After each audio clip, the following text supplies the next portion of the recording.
In the heart of the Appalachian Mountains, in the biting autumn of 1922, a young widow named Ilara Vance and her two children, Lily and Caleb, were fighting a quiet war for survival on their small, forgotten homestead.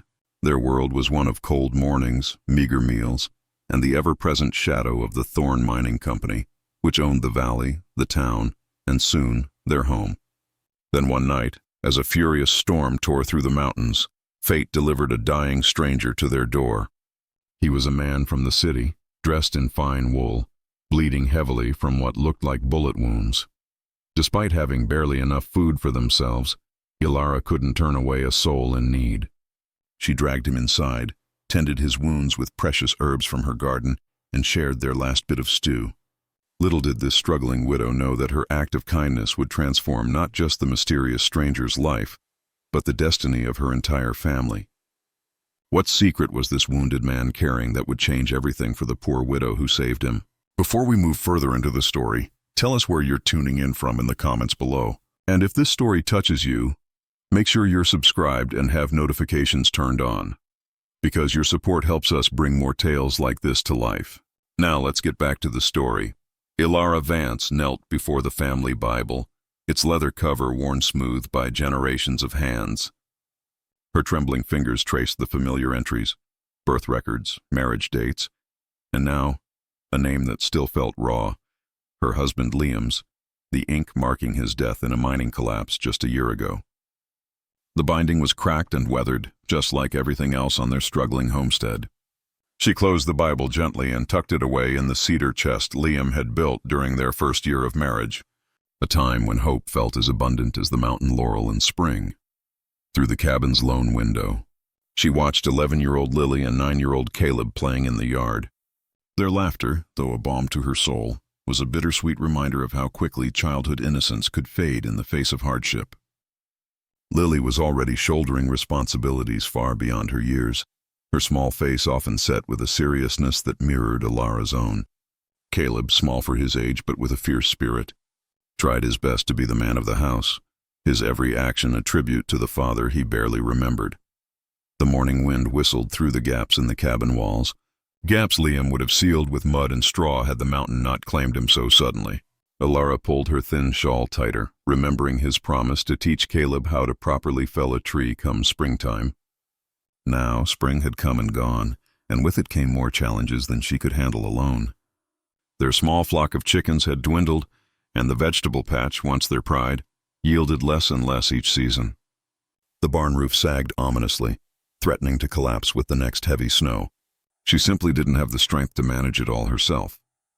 Ilara had already sold Liam's tools, then his hunting rifle, and finally, her own mother's silver locket. But the money barely covered their most pressing needs. Mr. Davies, the agent from the Thorne Mining Company, had visited just yesterday. His sympathy was a thin veneer over his cold, businesslike demeanor. 3 months, Mrs. Vance, he'd said, shuffling papers with practiced detachment. The company's been patient considering the circumstances, but we can't extend the mortgage any further. 3 months. It felt like a death sentence.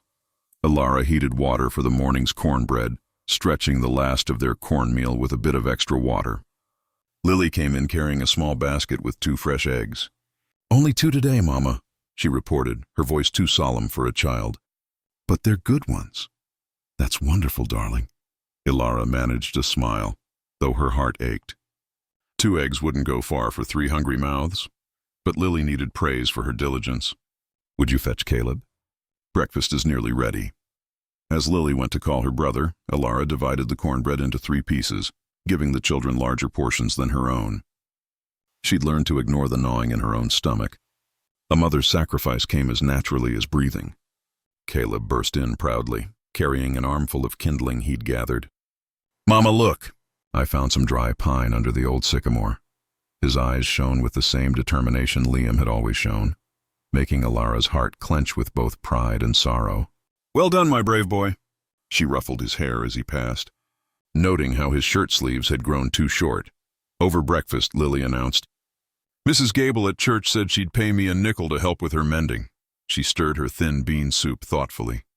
"I could go after my chores." Ilara's throat tightened. Her children shouldn't have to work for others at such young ages, But pride had no place in survival.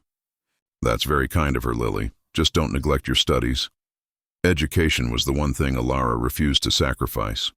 Liam had been so adamant about their children learning to read and do sums. The storm arrived just before dusk, a furious Appalachian tempest that brought a biting wind and sheets of rain that rattled the cabin's shutters.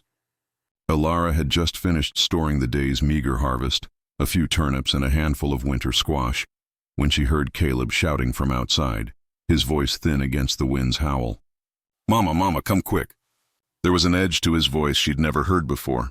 Alara grabbed her shawl, hurrying out into the growing darkness. The wind whipped her skirts as she followed Caleb's voice toward the edge of the rain-swollen creek that bordered their property. Lily was already there, standing rigid as a fence post, staring at something tangled in the roots of an old sycamore tree at the water's edge.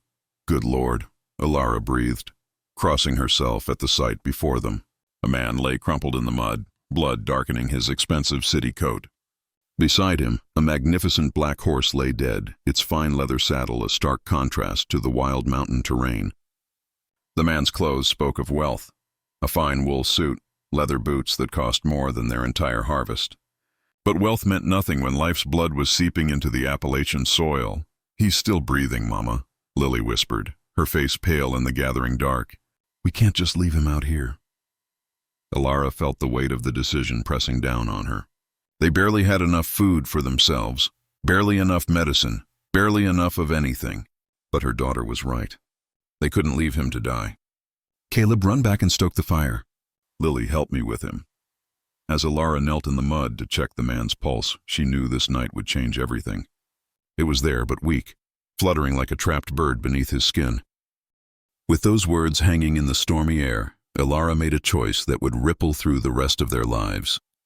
She and Lily, a small woman and a slip of a girl, struggled against the mud and the driving rain to drag the heavy, unconscious man toward the faint, welcoming light of their cabin. The effort was immense, her back screaming in protest with every step, but the thought of leaving him to the elements was impossible. Caleb had the fire blazing, casting worried glances at the trail of mud and blood they were tracking across the floorboards Liam had so carefully laid. "Lily, fetch my herb box." "Caleb, bring clean rags and water." Alara's voice was steady, a captain commanding her small crew, though her hands shook as she began cutting away the stranger's ruined shirt. The wound in his side was ugly, but the bullet had passed clean through. She'd seen worse during the great influenza outbreak, when their small cabin had become a refuge for sick neighbors. As she cleaned and dressed the wound with a poultice of yarrow and plantain, Alara couldn't help but notice other scars on the man's body. Old, faded lines from knives and the puckered marks of past bullet wounds told tales of a violent life written in flesh. What kind of man was she bringing into her home, near her children? But then she saw something else. A silver pocket watch, blood-stained but exquisitely crafted, hung from his vest. She carefully opened it. The inside of the cover was engraved with a delicate inscription. "To S.C., with eternal love, Annalise." The watch's owner had been loved once, had been someone's dear one. She couldn't turn him away. Through the long night, they tended to him. Lily proved herself invaluable, changing cold compresses on his forehead and helping prepare remedies from Alara's dwindling herb supply. Caleb kept the fire stoked, his small face etched with a mixture of fear and fascination, and he watched at the window, though for what, Alara wasn't sure she wanted to know. The stranger's fever rose with the moon, bringing with it delirious mumblings. "Annalise, forgive me, should have been there." His voice was cultured, refined, even through the fever's rasp. "Thorne, the papers." "Morning Glory Ridge." The words were a jumble of secrets they couldn't yet understand.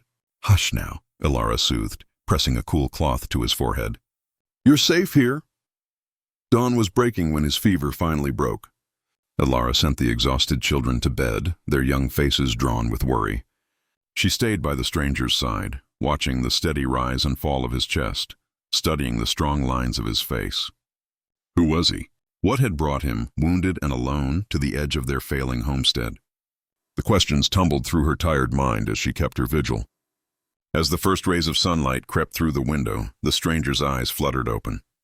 They were a striking blue, clear and intelligent, despite the lingering effects of the fever. For a long moment he simply stared at Alara, confusion giving way to a dawning understanding. "You saved my life," he said simply, his voice rough but gentle. Alara nodded, suddenly aware of her disheveled appearance and the poverty evident in every corner of their cabin. "Rest now. Questions can wait."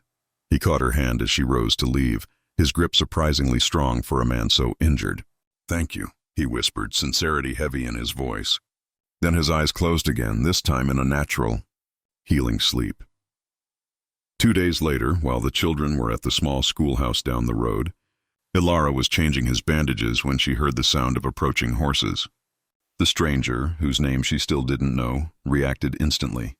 The invalid vanished, replaced by a man of action despite his wounds. "Get the children," he ordered quietly, already trying to rise. "Anyone asks, you haven't seen a soul." Fear clenched Alara's heart, but she moved without hesitation. She helped him to the small back room, questions burning on her tongue. Who were these men? Why was he so certain they meant harm? But there was no time. She hurried out to meet the riders, smoothing her apron and taking a deep breath. 3 rough-looking men reined in their horses, their eyes cold and predatory. Their leader, a scarred man with a cruel twist to his lips, touched the brim of his hat with mock politeness. "Afternoon, ma'am. We're looking for a friend of ours. Tall fellow, city clothes, might have passed through here recently."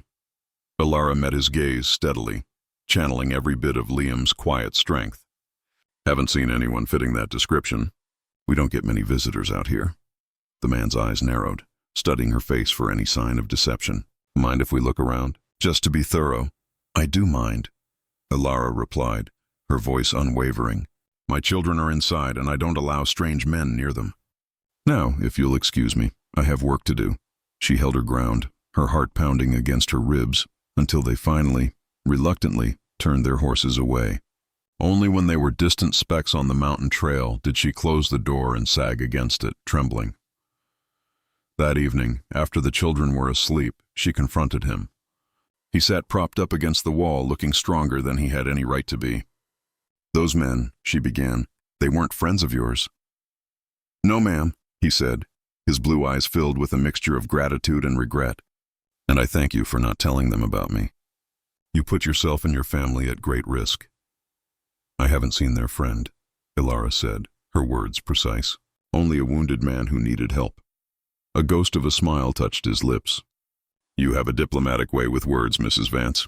He reached into his coat, which she had painstakingly cleaned and mended, and withdrew a folded document. "I believe it's time you knew who you're harboring." The paper he handed her was a deed. Not just any deed, but one for a vast tract of timberland known as Morning Glory Ridge, one of the largest privately owned forests in the region. Alara's eyes widened as she read the name at the bottom, Silas Croft. "You own Morning Glory Ridge," she whispered.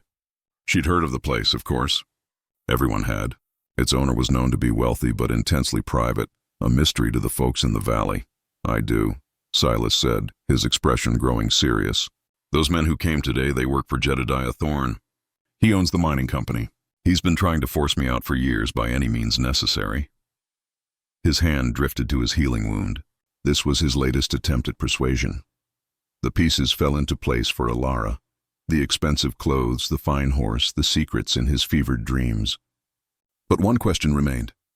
"Why tell me this?" "Because you and your children risked everything to save a stranger." Silas met her eyes steadily. "You deserve to know the truth.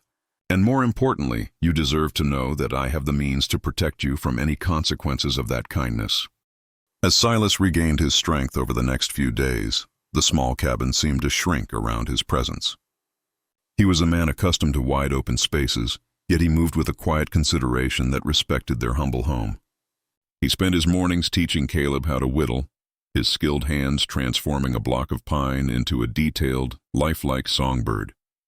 He spent the afternoons listening to Lily read from her school books, his sharp mind gently correcting her pronunciation and asking questions that made her think beyond the words on the page. The evenings were filled with his stories of the vast timberlands and the world beyond their narrow valley, tales that held both children spellbound. But it was in the quiet moments that Alara saw the man beneath the wealth and the mystery. One afternoon, while the children were at school, she found him standing by the window, holding the silver pocket watch. "Annalise," he said quietly without turning around. My wife. Alara paused in her mending, hearing the profound weight of loss in those two words. The one from the inscription. He nodded, finally turning to face her. She died 8 years ago. A fever took her and our unborn child. His fingers traced the watch's edge. I bought Morning Glory Ridge for her, you know. She always wanted a place where we could raise a family, grow old together. By the time the deed was signed, she was gone. The revelation settled in the quiet cabin like dust motes in sunlight. Alara understood now why the wealthy owner of the ridge lived alone, why his eyes sometimes held such deep shadows. Liam, my husband, she offered, sharing her own grief in return. He built this cabin with his own hands, said every nail was a promise of our future together. Silas settled into the chair across from her, his wound now allowing for more movement. He listened intently as she spoke of Liam, of his strength and his kindness, of how much the children were like him. They're extraordinary children, Silas agreed, watching her work. The way they've stepped up to help you, never complaining about the burdens they carry. It reminds me that strength comes in many forms. This sharing of their pasts was a turning point. It shifted the dynamic from rescuer and victim to two souls who understood the landscape of grief. It was this foundation of shared loss that allowed what happened next. A week after the visit from Thorne's men, Silas, now almost fully healed, laid a thick envelope on the table. Before I leave, he said, there's something we need to discuss. Alara eyed the envelope warily, her spine stiffening. We've managed just fine before, Mr. Croft. Silas, he corrected gently. And yes, you have managed, but at what cost? He gestured for her to sit. Please hear me out. He pushed the envelope forward. This is a notice from the Thorne Mining Company. I've settled your mortgage. Your home is safe. Tears pricked at Alara's eyes, a war of relief and pride raging within her. We can't accept that. You can, and you will. Silas's voice was quiet but firm. Not as charity, Alara, as an investment. An investment in people who showed extraordinary kindness to a stranger. He leaned forward, his eyes intense. But that's not all I'm proposing. From his coat, he withdrew another document. Morning Glory Ridge needs good people. Honest people. I'm offering you a partnership. Alara's hands trembled as she took the paper. It was a carefully worded contract, outlining a position as manager of a new, sustainable logging operation he proposed to start on her land.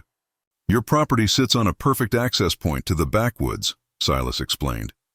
With some improvements, a new barn, proper fencing, a small sawmill, it could be productive again. The children could continue their schooling, but also learn the timber business if they're interested. He paused, watching her face.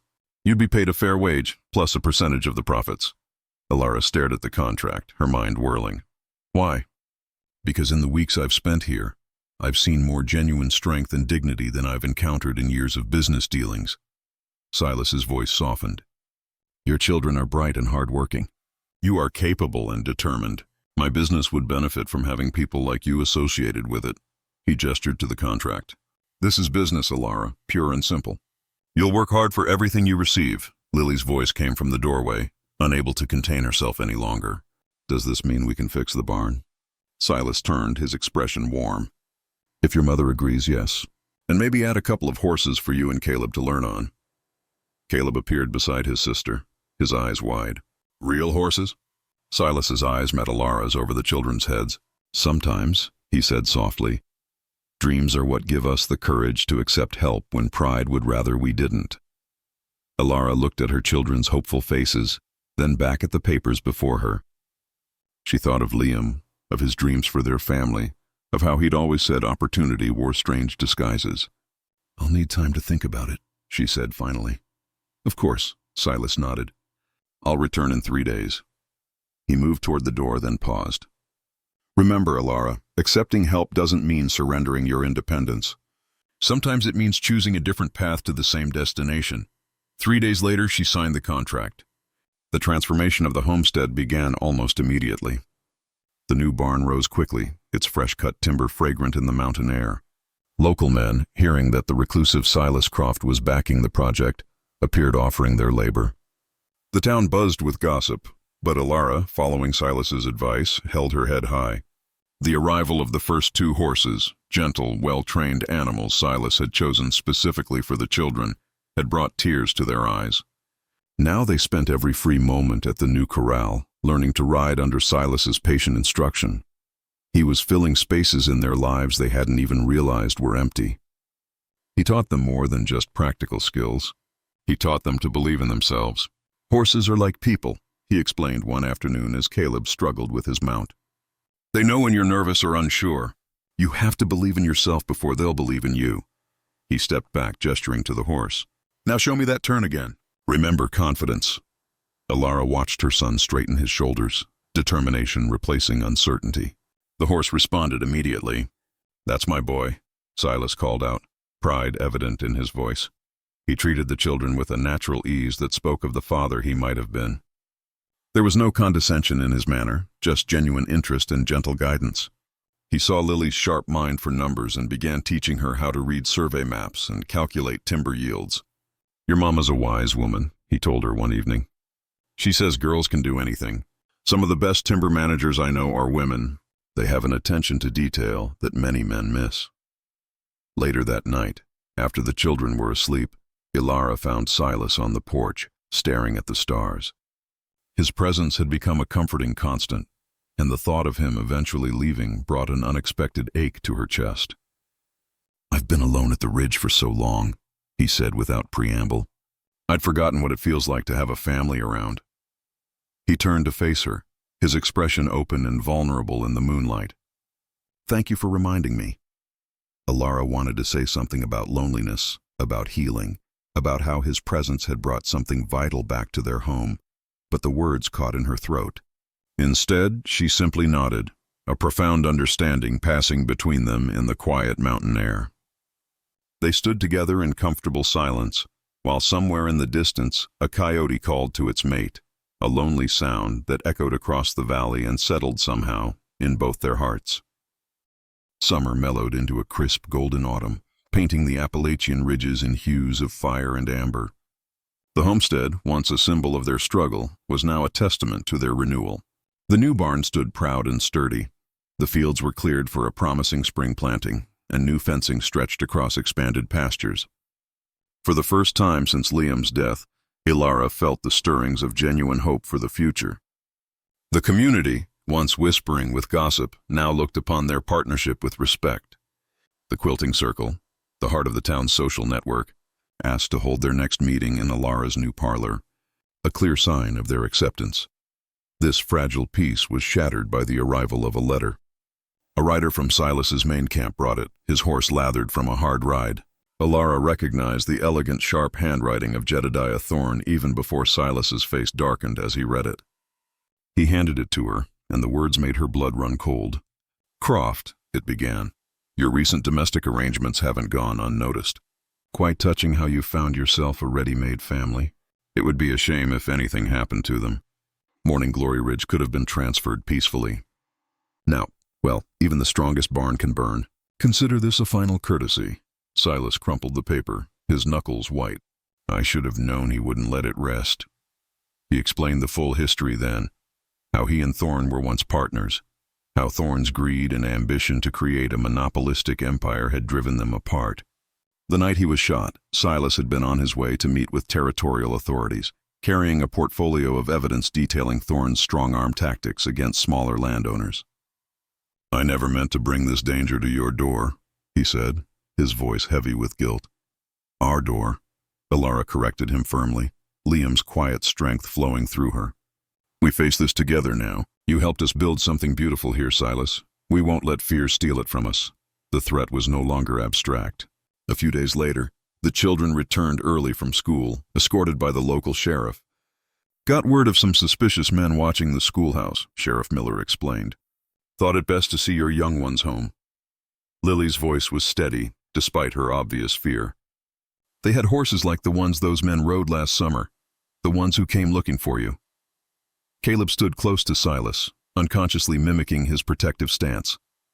I saw them behind the general store, too, watching us when we were shopping with Mama yesterday. A chill that had nothing to do with the winter air settled over Alara. They'd been watched, their routines observed.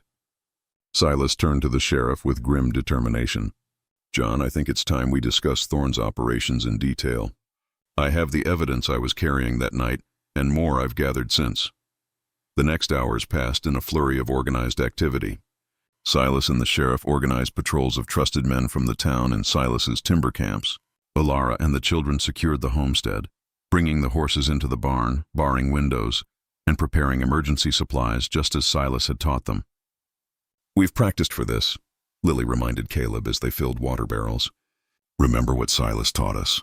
Being prepared is better than being afraid." Alara overheard the exchange and felt a fierce pride surge through her. Her children had grown so much, learning not just practical skills from Silas, but courage and clear-headedness in the face of danger. The attack came during a severe winter blizzard.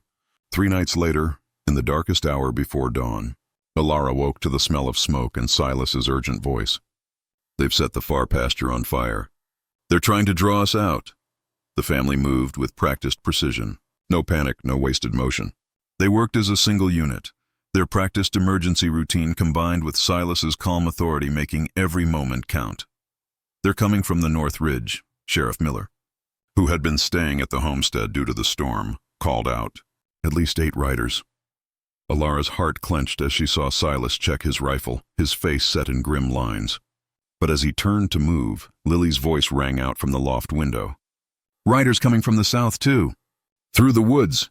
They were being flanked. "The barn," Silas decided instantly. "Everyone inside." "It's the strongest building we have." They rushed to comply, shepherding everyone into the fortified structure. As the first shots pinged off the barn's metal roof, the fire set by Thorne's men began to spread, whipped by the blizzard's winds, moving closer to the house. It was then that Thomas, his face illuminated by the distant flames, stepped forward. "The irrigation system," he said firmly. "The one Silas designed for the spring planting. We can flood the north field from the control lever right here in the barn." Silas's face lit with fierce pride. "Alara, your boy's a genius." "Our boy," she corrected softly, watching as Caleb and Silas worked the heavy iron lever together. Water began gushing across the frozen field, creating a muddy, impassable firebreak between the flames and their home. But their success was short-lived. A bullet splintered the barn door, and suddenly the night erupted in a full-scale gunfight. "Stay down!" Silas ordered, returning fire through a defensive port. But as he turned, Alara saw him stumble, his old wound, never fully healed, reopening under the strain. "Silas!" She rushed to him, pressing her hand against the growing blood stain on his shirt. "It's nothing," he tried to assure her, but his face was pale with pain. "Papa's hurt," Caleb cried out, forgetting himself in his terror. The word hung in the air for a moment, a beacon of truth even amid the chaos. Silas's eyes filled with tears that had nothing to do with pain. "I'm all right, son," he said hoarsely. "We all will be." As if in answer to his words, a new sound cut through the night. The thunder of approaching hooves, many of them. The sheriff risked a look through a crack in the wall. "It's the timbermen from the ridge," he shouted. "Must be 20 of them coming in from the east." The arrival of Silas's loyal crew turned the tide.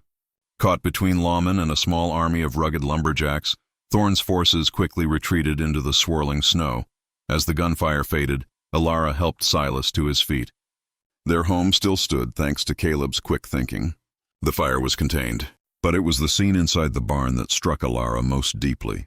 Her children, brave and resolute, comforting their neighbors, everyone supporting each other through the crisis.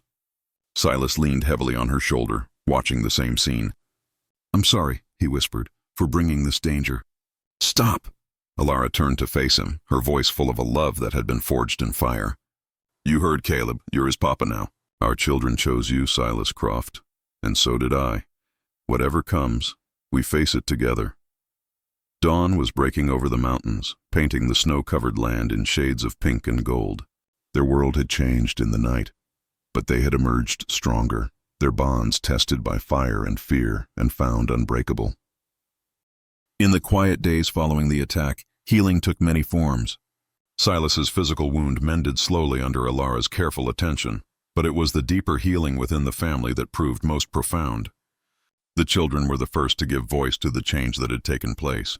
Lily and Caleb stood in the doorway of the room where Silas was recovering, clutching something behind their backs. "Papa," Lily said softly, testing the word that Caleb had cried out in fear. "We made you something." Silas's breath caught at the title. His eyes met Ilara's where she sat beside his bed, and she nodded encouragingly, her heart full to bursting. The children brought forward a handmade wooden box, its lid beautifully carved with the delicate shape of a songbird. Inside, nestled on a piece of velvet, lay a ring, a simple gold band that Ilara recognized with a start. "It was Dad's," Caleb explained, his voice quiet but steady. "We found it in Mama's cedar chest. We thought maybe it was time it had a new purpose. Children, I couldn't," Silas began, his voice thick with emotion. "Dad would want you to have it," Lily interrupted gently. "He always said love was about protecting family. That's what you did. That's what you do." Ilara moved to sit on the bed beside Silas, taking his hand. "They're right," she said softly. "Liam would approve of the man who's helped raise his children, who's taught them strength and courage and love." Silas looked at the ring, then at the faces of his family, for they were truly his family now, bound by choice and love and shared trials. "I'd be honored," he said hoarsely. "But only if your mother agrees to make it official." He turned to Ilara, his blue eyes full of a question that needed no words. "You're exactly where you should be," Ilara answered, tears threatening. "Surrounded by our children, in our home, asking a question we've all known the answer to for months." "So, you'll marry him, Mama?" Caleb bounced on his toes. "Yes," Ilara laughed, wiping her eyes. "Yes, I'll marry him." Lily carefully placed Liam's ring in Silas's palm. As he slipped it onto Ilara's finger, she felt the weight of past and present combining, not replacing an old love, but building something new and beautiful from its strong foundation. Later, as the news spread through the happy household, Silas revealed he had been working on something else. He reached for his journal, and from within its pages he produced a set of legal documents. Adoption papers, already drawn up, waiting only for signatures. "If the children want," he said softly. "They'll always be Vances by blood, but they could be Crofts too. A fresh start for all of us." He explained his plan for them to keep Vance as a middle name, honoring their father while marking their new chapter. The joy on their faces when they were asked was all the answer he needed. They decided to rename the homestead too. It would no longer be just the Vance place. "Morning Glory Ridge," Ilara suggested, her voice soft. "For Annalise's memory, for new beginnings, for the beauty that opens fresh each day." Silas's eyes grew misty. It was the perfect way to honor both their pasts while building their shared future. Spring arrived with a burst of wildflowers and wedding preparations. The whole community embraced the celebration, seeing it as a symbol of hope after the darkness of winter. The barn, once a fortress against danger, became a flower-filled reception hall. On the day of the wedding, the old town minister who had married Ilara and Liam years ago stood before them. "The good Lord knows the heart can grow to hold more love," he said, his voice gentle. When it came time for the vows, Silas turned first to the children, presenting them each with a silver pocket watch like the one that had first brought him into their lives.